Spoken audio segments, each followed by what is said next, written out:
Good morning, everyone.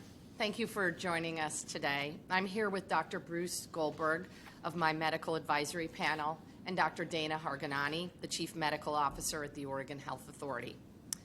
Until today, during my previous press conferences, I have announced a number of difficult decisions to respond to the coronavirus.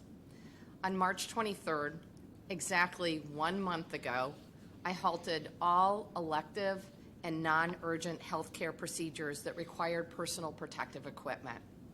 I was gravely concerned at the time about a state and national supply shortage of this essential equipment. Today, I'm pleased to share with you a step forward for the health of Oregonians and some good news.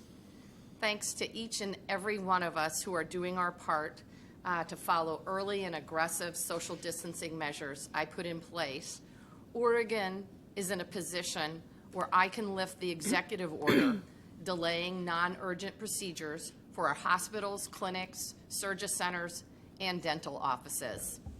The order will be lifted as of May 1st. Healthcare providers must demonstrate that they meet the criteria for COVID-19 and preparedness. Once they do, they are eligible to restart non-urgent procedures. Many Oregonians have been hoping for this news because it means we can now start to think about scheduling that much-needed dental work or medical treatment that you've been waiting for. I personally can say that I am very excited to schedule a dental cleaning appointment very, very soon. But I have also heard from many Oregonians who have felt the physical and emotional pain of putting their health care on hold, from a delayed knee surgery to a fertility treatment. I'm really grateful to allow these important procedures to resume. I know that halting these types of procedures has been an added strain to Oregon's rural hospitals and healthcare providers during this crisis. This order allows them to get back to providing much-needed care for Oregonians across the state. Today's good news is a signal that Oregon is on the right path in fighting this virus. It's just a small step, and one that, like many others, we need to take with caution. As hospitals, clinics, and dental offices begin non-urgent procedures back online, bring them back online, we have to remain vigilant in how we're going to do it. I think, as many of you know, I grew up in Minnesota, and in the winter, our ponds and lakes would freeze over. I love to ice skate on our ponds. When you try and walk on the ice, you'd take a small step, put your weight on it, and then take a pause. If everything was okay, then you'd take one more step, put your weight on the ice, and pause again. This is similar to how we're approaching reopening in Oregon. We're only stepping onto the ice carefully and cautiously, one step at a time. If we see a crack in the ice or find ourselves in a precarious position, then we may need to pause for a bit longer. Sometimes we may even need to take steps back toward more solid ground. By lifting this order, we're giving our hospitals, our clinics, and medical offices the green light to move forward with non-urgent procedures. But let me be very, very clear. We still need to proceed with this step very carefully. We will continue to monitor how this will affect our hospital systems and our healthcare workers in line with how the virus is moving through our state. Lifting this executive order will also have a real impact on many of our hospitals and clinics, especially in rural Oregon, where these procedures play an important role in the financial stability of our healthcare system and our workforce. It will also have a real impact on the quality of life for many Oregonians who have patiently waited to schedule these important procedures. Thank you again to each and every one of you, every Oregonian who has followed the Stay Home to Save Lives order. Thank you to every single dental and veterinary office that donated your PPE to our hospitals at the outset of this crisis. We were able to lift this executive order because of our collective efforts to protect each other, and I'm very grateful for that. With that, I'm going to kick it over to Dr. Dana Harganani to share additional details of the guidance. Thank you. Thank you, Governor. We have been watching our case counts and COVID-19 hospitalizations closely. And as our modeling indicates, it appears that our aggressive physical distancing measures combined with increased hand hygiene have dramatically reduced the burden of COVID-19 in Oregon. COVID-19 hospitalizations have been flat or slightly declining overall, and we expect that adult acute care and intensive care unit beds across hospital will remain at the capacity we need them to be in the foreseeable future. One of the aggressive measures taken in the last 6 weeks, as we just heard, to cancel all elective and non-urgent procedures was appropriate to ensure we had enough hospital capacity and personal protective equipment in preparation for a potential surge of COVID-19 cases. But prolonged cancellations of those procedures also come at a cost to Oregonians. While not emergent, these cancellations included procedures that are necessary and if further delayed, could impact Oregonians' health. These include procedures that may improve pain, such as a hip replacement, reduce the burden of symptoms like a sinus surgery, or relieve the fear of potential cancer, such as possible with biopsy. These kinds of deferred procedures add to the suffering COVID-19 has imposed on Oregonians, while indirect, the toll has been real. We also recognize that cancellation of elective procedures has undercut the financial stability of the healthcare system we depend on as our frontline defense against the virus. It is now appropriate that we begin to let these procedures move forward, but slowly, safely, and with caution. As we begin to resume non-emergent and elective procedures in Oregon, we must keep the following priorities at the forefront. First, to minimize transmission of the virus to patients, healthcare workers, and others, to avoid further delays in needed healthcare for Oregonians, to maintain adequate hospital bed capacity in case of an increase in COVID-19 cases, to minimize transfers to skilled nursing facilities and other long-term care facilities due to the vulnerability of these congregate care settings, and finally, to reduce the financial impacts to Oregon's health system. In order to proceed, we are requiring hospitals, ambulatory surgery centers, and office settings to have adequate PPE supplies on hand so that they can sustain recommended PPE use for its healthcare workforce. In addition, healthcare facilities must start slowly. For hospitals and ambulatory surgical centers, they must be sure to maintain hospital bed capacity at or above 20% in order to accommodate the potential for increased COVID hospitalizations ahead.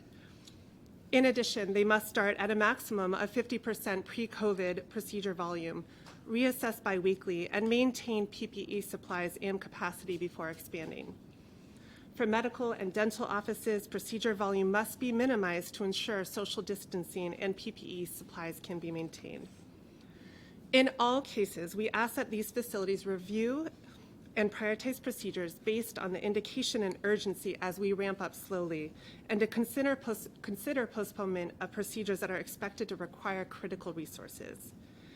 And finally, all facilities must maintain a plan to reduce or stop non-emergent and elective procedures should a surge or resurgence of COVID-19 cases occur in their region, and the state will continue to monitor and adapt these criteria as needed. The sacrifices Oregonians have made by following Governor Brown's executive orders have made a difference. By staying home, Oregonians have saved lives. This is one small step towards reopening in our state, and it's only possible because of all of the work we've done together to contain COVID-19. The framework we are putting into place is a balanced and safe way to get our healthcare workforce back to work and address the important healthcare needs while being prepared to slow down as needed. Dr. Goldberg. Just a couple quick comments about the medical advisory panel and the process. I think that Governor Brown and Dr. Harganani have really outlined things really well. the COVID crisis has really, highlighted, I think, for many of us, the importance of our healthcare workforce and our healthcare infrastructure in the state, and particularly our rural hospitals, where oftentimes rural hospitals are the only healthcare for many, many miles in harsh conditions. And so the group that was advising the governor and the Oregon Health Authority really, I think, took an approach to balance a couple of really important things. I think number one, the ability for our state to continue to safely meet patients' needs.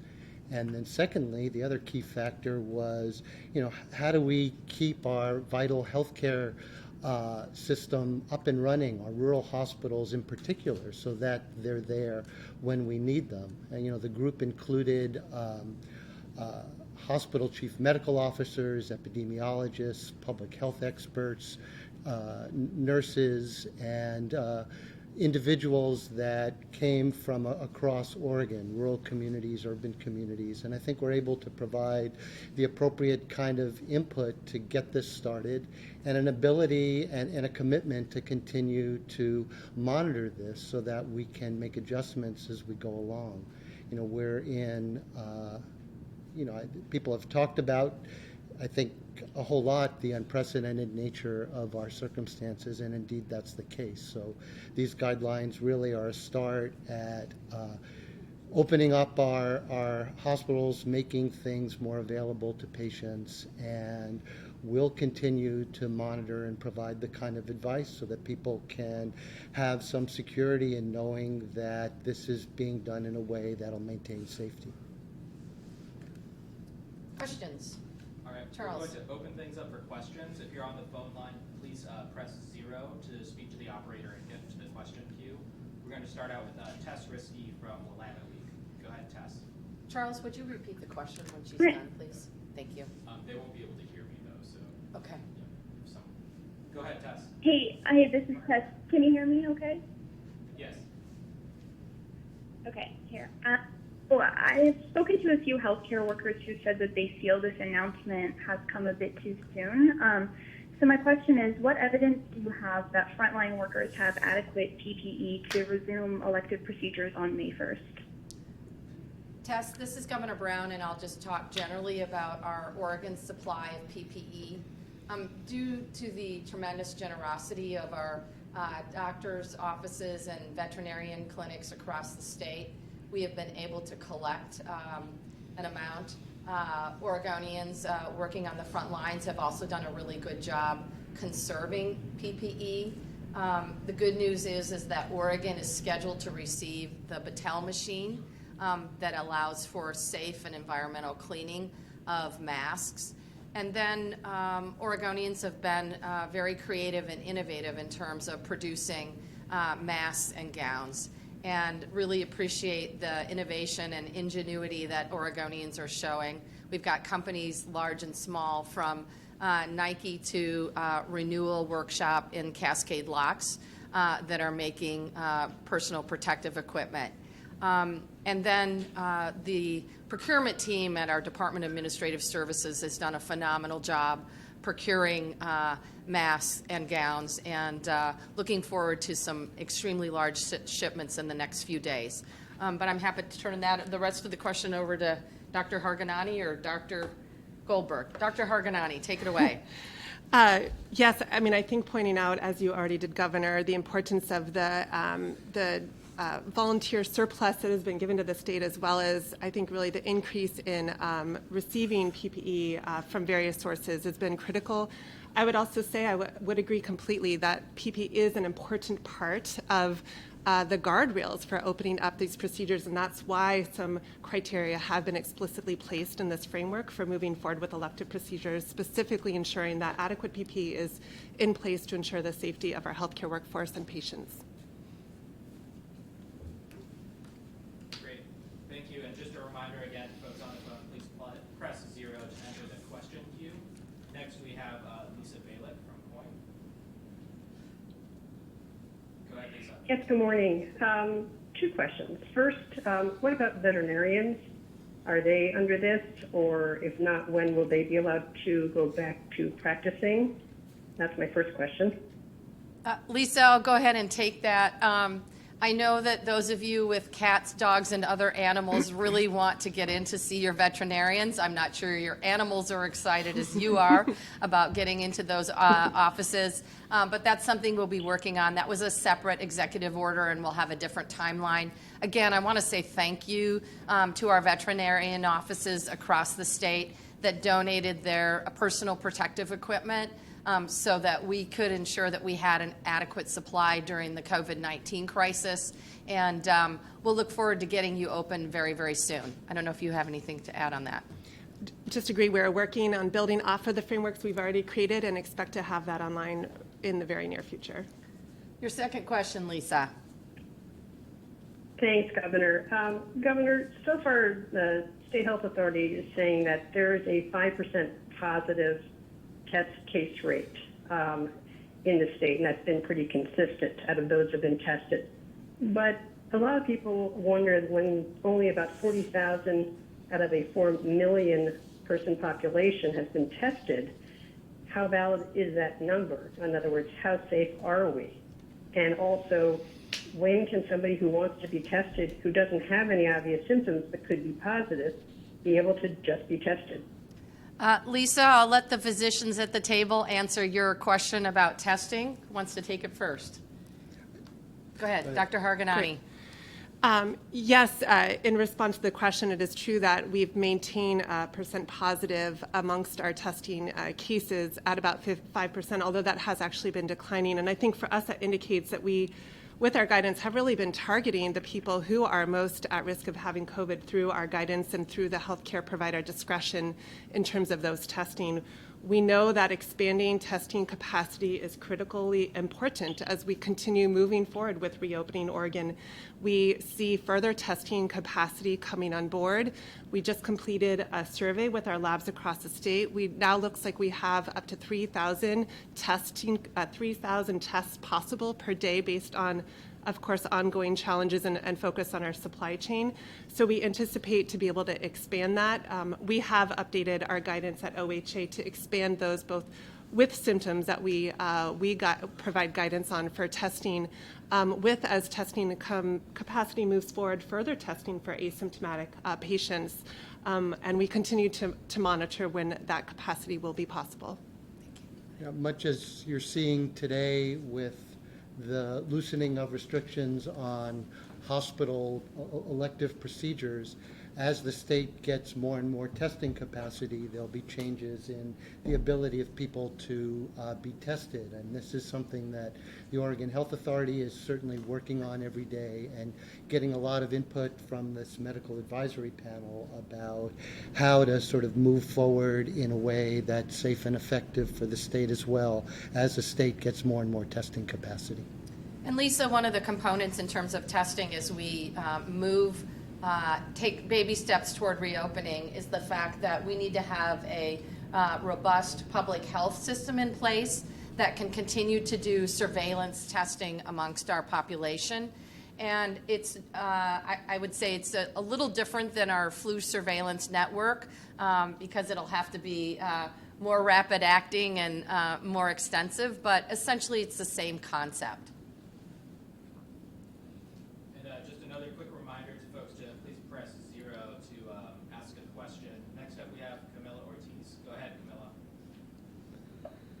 Hi there, Camilla Ortiz here with Fox 12 Oregon. I kind of have a two-part question. First, can we kind of clarify what sorts of procedures are going to be okay starting May 1st? I mean, does this mean that people can get in and start, seeing their doctor for those routine checkups? Or are we still kind of just prioritizing those more urgent procedures? And then my second question was, how is the state informing businesses and medical offices on what they need to be doing and guidelines they need to be following to stay safe so they can kind of be prepared and make sure everything is in place before May 1st? Thanks, Camilla. I'll just say the reason why it was so important to me to begin the process of opening our hospitals, our medical clinics, and our doctors' offices around the state is I think it's critically important that Oregonians in every single corner of the state be able to access necessary medical care and dental care. But it also is critically important that we don't lose the healthcare infrastructure that we have in place. We know that our rural hospitals are essential, and the executive order that I put in place a month ago has been of extreme financial hardship to them and other hospitals across the state.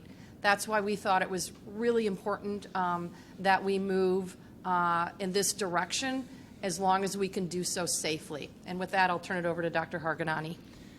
Sure. So just to respond, the procedures that we're talking about today are those that, are being lifted from the executive order, that were really procedures that are elective or non-urgent and that required personal protective equipment.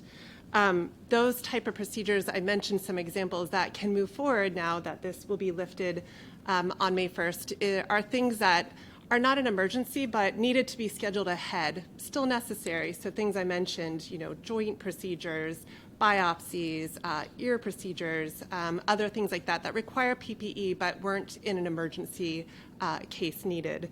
There are other types of healthcare services that have been maintained that were not restricted by the prior executive order. That includes things like essential, preventative care services like checkups that were mentioned. Our guidance are that those can be continued and have been continued, but needing to give thoughtful consideration for risk of transmission in an office setting. So encouraging people to use telehealth services where they can, maximize social distancing within an office setting. And those precautions should still continue, but those types of services can still be maintained. Camilla, I'll only just add that if there are any silver linings as a result of the COVID-19 crisis, it's the fact that telehealth has become a very essential part of our healthcare system and an essential way for Oregonians across the state to access medical assistance. I don't know if you want to add anything to that? Dr. Goldberg. I would just echo what the governor said and say it not only has it highlighted that, but it's a really convenient and cost-effective way to get health care. And hopefully it's a change that will continue with us and something we're learning from this crisis. Thanks, Camilla. Next up, we have Nick Budnick from the Portland Tribune. Go ahead, Nick. Hi there. Thanks for the opportunity.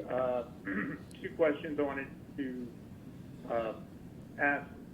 How exactly are you going to be monitoring this situation and see if it's being conducted in a safe way? Will there be any criteria or benchmarks that you will be looking at? And secondly, following up on Tessa Lenwick's question, will there be any accountability for businesses that are not protecting healthcare workers, that do not provide the PPE that people need? Thank you, Nick, for your question. I think from my perspective, as these medical clinics begin to open up for necessary healthcare procedures, I think it's critically important, and we will be watching to make sure that staff on the front lines have access to the appropriate level of personal protective equipment, masks, gloves, and gowns. I think the other thing that will be very important is to make sure that in communities across the state that we continue to protect a set-aside capacity in our hospitals in the event of a surge or a breakout of COVID-19 in those particular communities. So those are two of the things that I'll be watching. For technical details, I'll turn it over to Dr. Harganani. Here, I'm going to chime in and give Dana a break for a second. One of the things, Nick, that the state's going to be carefully monitoring and monitors every day is hospital admissions, as well as the bed capacities in hospitals, which are being reported. And lastly, obviously, And most importantly, the state is monitoring the number of cases and the testing that's going on around COVID. And so as a result, there'll be an ability to see in terms of those metrics whether or not some of the steps that have been taken have had any kind of an adverse effect on what's going on in our community. So I think that there's going to be an ability to monitor the effects of this. Thanks, Nick. Next up, we have Pat Duras from KGW. Go ahead, Pat.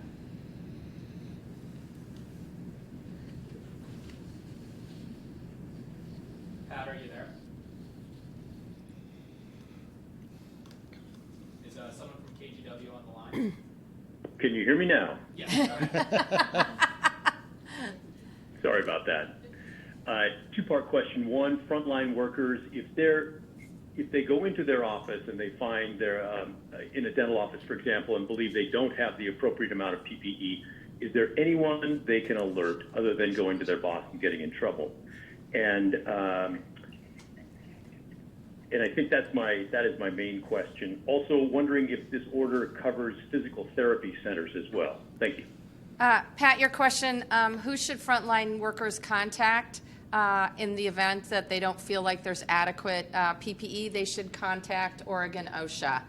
And then your second question, I'm sorry, I forgot, and I didn't write it down. Physical therapy. Physical therapists. Yes. Right. Does this cover places where folks go for physical therapy? Yeah, this is Dana Harganani, and the answer is yes. I mean, we kept medical offices as fairly broad. Again, the particular focus on this are procedures that had required PPE, and those may be limited in a physical therapy setting. So again, ongoing precautions around social distancing and infection control should be maintained, both in a physical therapy setting as well as other medical offices. But yes, it would apply as well. Great, thanks, Pat. Next, we have a question again from Camilla. Go ahead, Camilla. Thank you. I just wanted to circle back because I had a second part in that question that I don't think got addressed. And that was, how does the state plan to inform medical offices of the proper safety guidelines so they have plenty of time to make preparations before May 1st? And what does that communication, I guess, look like? Sure. The question was related to how we will notify healthcare workforce about safety guidelines. And actually, we've been doing that for quite a while. Our website at the Oregon Health Authority has a tremendous amount of information around infection control guidance, visitation policies, PPE usage, and it links all to the federal sites, CDC and FDA, and aligns with those types of guidance. So that information, it should be available, and we certainly will respond to any additional needs that come up. And then I would just add, I know that the state has been participating in statewide teleconferences with healthcare providers every week. Over 500-600 people have been attending those, and as well as an ability for OHA to work through the associations and professional societies in the state that have been working with the state and are communicating to their membership as well. And Camilla, the Oregon Medical Association and other medical providers association have had input on this order and the work we're doing, and we'll continue to work collaboratively with them. Great, thank you. Thanks, Camilla. Just a reminder, please press 0 to enter the question queue. If you're having trouble asking your question, please email Nikki Fisher, and she can send us your question in writing. We have one question from Jeff Manning with the Oregonian. It's a 3-part question. Jeff says, some of the largest health clinics in Oregon have laid off 80 to 90% of their staffs and have been shut down for weeks. Rural hospitals are reportedly critically short of cash. Will the return of elective surgeries be enough to save them? What is your position on the hospital's request for the $200 million bailout? And then finally, we're going on 400 healthcare workers contracting the virus. That seems like a really high number given the total number of cases. Does that raise questions in your mind about hospital precautions or the lack thereof? Thank you, Jeff, for those questions. I hope some of my colleagues wrote them down because I didn't. I've actually been watching very closely the percentage of healthcare workers in the state that have tested positive for COVID-19. We, in the last couple of days, moved up to about 18%. That's less than what I'm seeing at the national average.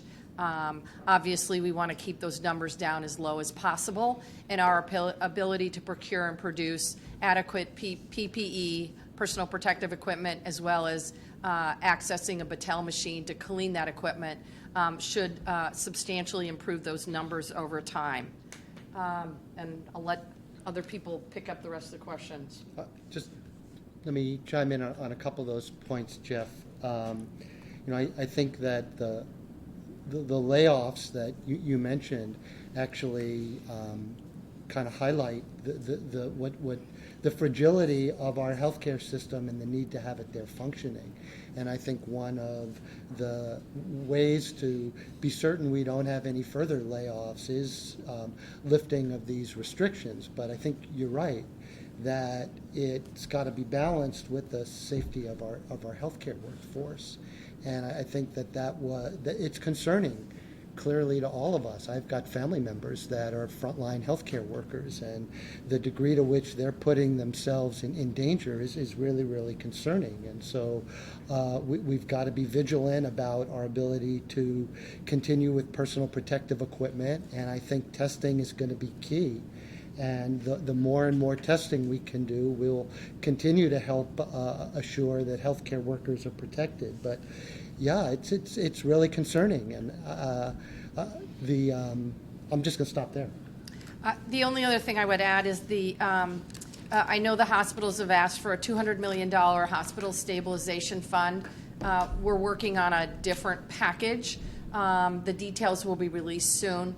We're frankly waiting for the guidance from the federal government on the Coronavirus Relief Act resources before we unveil Oregon's hospital stabilization fund. Great. Our next question is from Lisa Baird. Go ahead, Lisa. Yeah, it's Lisa Bailey from Coin. Just a quick follow-up to perhaps Dr. Harganani. Going back to the 5% positive case rate, again, with just 40,000 out of the 4 million and so many people supposedly walking around that may have it but have no symptoms, that's essentially testing, I guess, about 1% of the entire population in the state. There are a lot of people who are very scared and very concerned that if they go out, even if they go out to a doctor's appointment now, that they could be exposed to this. I mean, doesn't there need to be a much better sampling of the population before these changes are made? Thank you for the question, Lisa.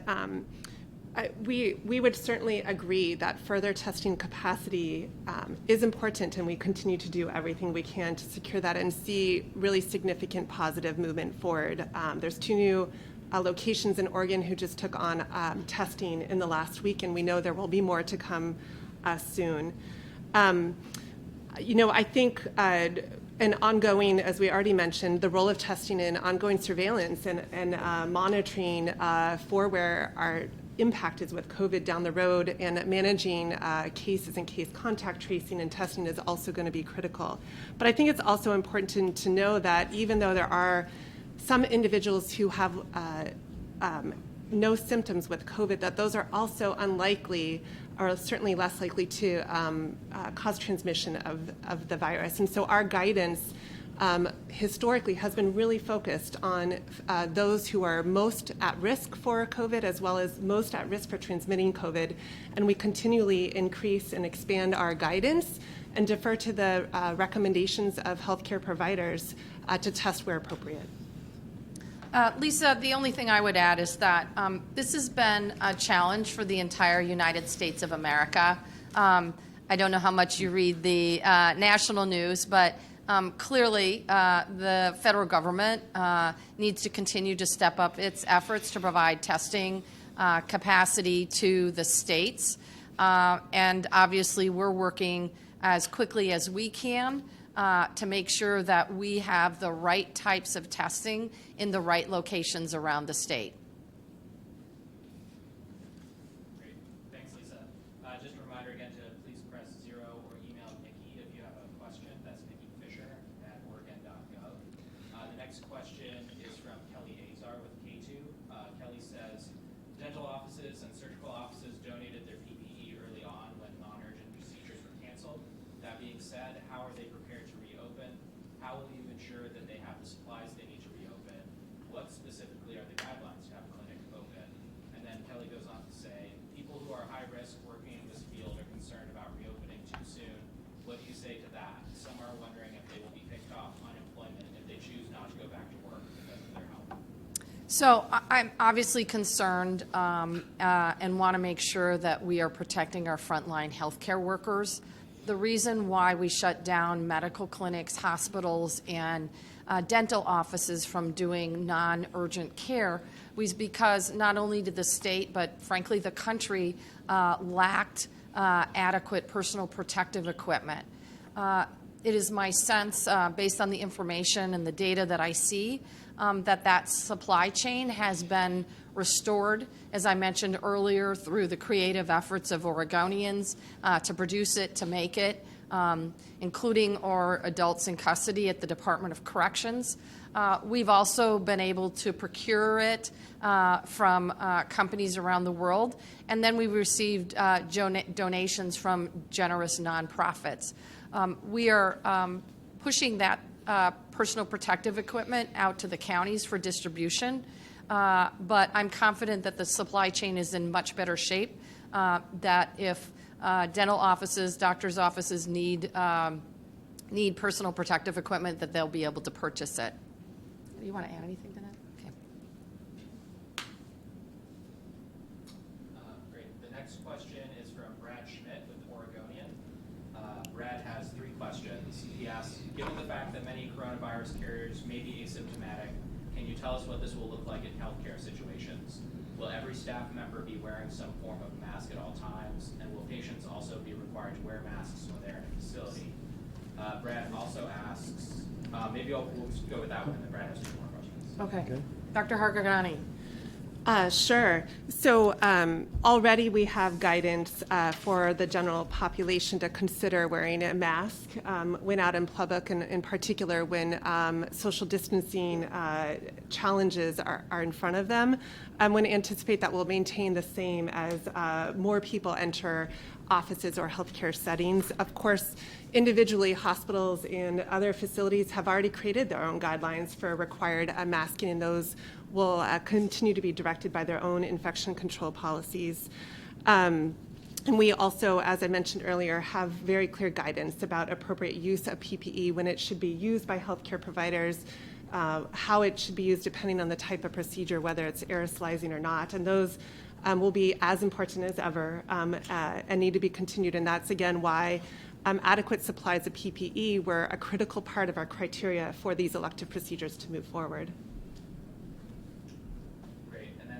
Brad's next questions are, what specific benchmarks will you be monitoring to ensure that the ice isn't breaking? We're currently at 124 hospitalizations, 37 ICUs, 24 ventilators. Is there a numeric threshold you're looking for, 20%, 50%, or 100% increase? And then Brad also asks, contact tracing is vitally important going forward. OHA has said it believes 600 tracers need to be hired. How did the state arrive at that number, and how confident are you that the state can ensure contact tracing is done effectively to ensure containment going forward? And Brad also thanks everyone for their time. Thanks, Brad. I'll just talk briefly about contact tracing. It's very, very clear that we need a much more robust public health strategy around contact tracing, around testing, and around isolating and quarantine. I've asked the Oregon Health Authority to develop that strategy, and we'll be seeing the draft of that plan in the next couple of days. But the information that I have in terms of the data, we're using information that we receive from the CDC, from epidemiologists, from our local research universities, all going into coming up with a number. The medical advisory panel has been crucial in helping us develop these guidelines, and I anticipate they will be crucial in helping us develop the guidelines in the future. And the guidelines specifically call for there being, at a minimum, a 20% excess capacity in our healthcare system to be able to respond to any increases. Having said that, I think that both the medical advisory group as well as the health authority would agree that if cases and hospitalizations start to increase, we're not going to wait for it to approach 20%. There's a need to continue to monitor on a daily basis and to adjust. And I think that there's been a commitment on the state side to do exactly that. Great. Next we have a live question from Andrew Selsky with the Associated Press. Go ahead, Andrew. Hello, can you hear me? Yes. Okay, great. Governor, you mentioned earlier on that Oregon is expecting a Battelle machine to clean masks. Just wondering of where that's coming from and when that's expectable. And also you said that Oregon is expecting an extremely large shipment of masks and gowns.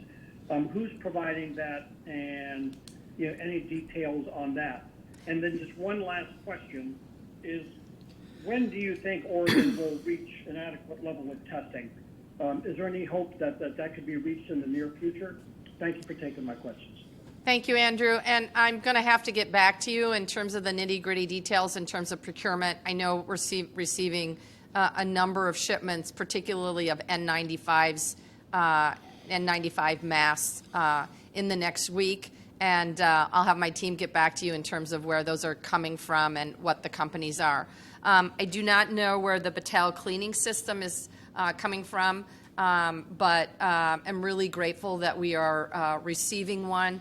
I think this builds on Oregon ethic of sustainability and will enable us to reuse masks after cleaning multiple times. And I think it's a really key component to ensuring a sustainability of supply of masks in Oregon. Did you have one more question, Andrew? Yes, it was about when do you expect or hope that Oregon will reach adequate testing, not just capability, but actually, carrying out testing to be able to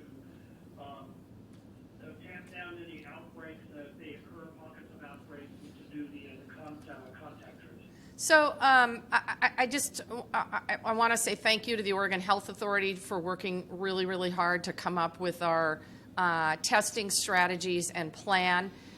Still not ready for, I will just say the I's are being dotted and the T's are being crossed at this point. In terms of adequate supply, I think it's really about having the right types of tests in the right locations. And I think there are multiple components to that, including obviously being able to test vulnerable populations. Our Latinx community has been especially hard hit by this virus. I know that there have been some recent cases in our Native American community, making sure that we can adequately test our vulnerable populations. That's got to be a priority. Number two, making sure that we can test those that are symptomatic and those that have come in contact with those that are symptomatic. Obviously, our ability to do surveillance. In terms of numbers, I know last week we were talking about moving from, we've been doing roughly 8,000 tests per week. I think that will need to at least double and probably a little bit more than that. I don't know if either of the doctors can help me out with more specifics in terms of numbers, but. I can't help out on numbers. I can just say that testing is critical, and it's pretty clear. We don't have enough. We need more. We need to have robust contact tracing, and these are vital pieces to allow us to continue to keep people safe and to start to approach some degree of normalcy. And Andrew, I've had multiple conversations with folks at the federal level about the need to increase Oregon's testing capacity. For example, spoke personally with Dr. Deborah Birx a week ago Tuesday, have spoken with Congressman Walden and Senator Wyden about the need, have spoken with other governors. I know this is a challenge for most states across the country. The reason why I say most is that the hotspot states, I think, have adequate testing supplies. But I know that Governor Cuomo is still struggling about having adequate swabs and adequate reagents. Thanks, Andrew. We've got time for just a couple more questions. We're going to go next to, it says Pat with Willamette Week, but I'm not sure if that name is correct. Is there Pat on the line? Tess from Willamette. Okay, thanks. Yeah. Sorry if this question's already been answered, but Governor Newsom in California today made a similar announcement, except for his order does not include cosmetic procedures. I'm wondering, will Oregon allow cosmetic procedures starting May 1st? Go ahead, Dr. Harganani. Yes, I will just tell you that what we have started this opening by asking our facilities to really start slowly and to intentionally focus on those procedures that have the most urgency and to look at the indications for those. So we are not telling providers exactly what they can or cannot do, but we know that those that are most urgent and necessary are going to be the first on the list as these procedures open up. I think, Tess, this is a great example of taking a step on the frozen pond to make sure that it's actually solid. And I think we're testing to see if it's solid. And if it's not, we're going to take a step backward. And if it is solid, we'll be able to take another step forward. Okay, thank you. Thanks, Tess. Thanks, Tess. We've got one more question. This one comes from Rob Davis with the Oregonian. He says the Supreme Court, he has a question on the Supreme Court ruling on donation limits.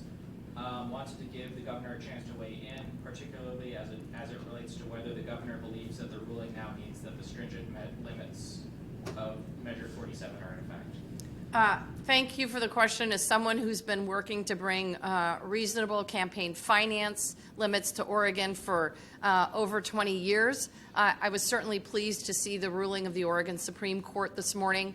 I think this moves to more of a case-by-case determination in terms of whether limits are reasonable.